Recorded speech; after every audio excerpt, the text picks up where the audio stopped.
We are at the Hoxton, Lloyd in Amsterdam, but what are we doing here?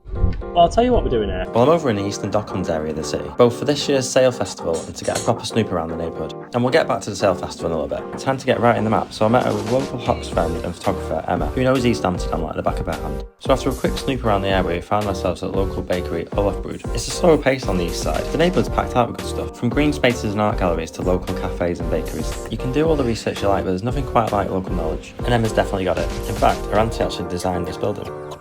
The Hoxton Lloyd's only about a 10-minute cycle from Amsterdam Central, but the area felt so different to anywhere else I've been to in the city. But that was it for day one, and I met back up with Emma the next day to find out a bit more about the hotel.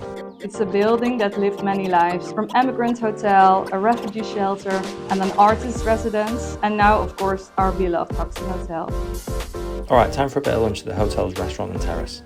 After a quick catch up with local ceramicist and chef Sophia, we headed over to what is claiming to be the world's smallest museum. I don't know, I'm sure I've been to smaller, but I love stuff like this, so it's time well spent. It's the kind of neighbourhood that's respecting the old ways but creating something new.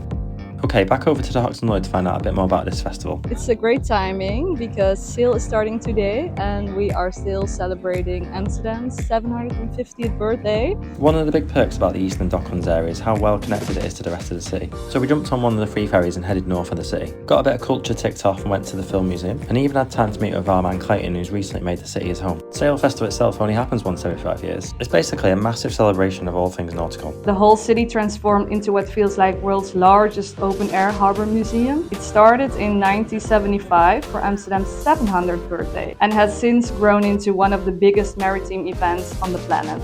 So that's it for my time at Hoxton Lloyd in Amsterdam, but somehow I can't imagine it being my last.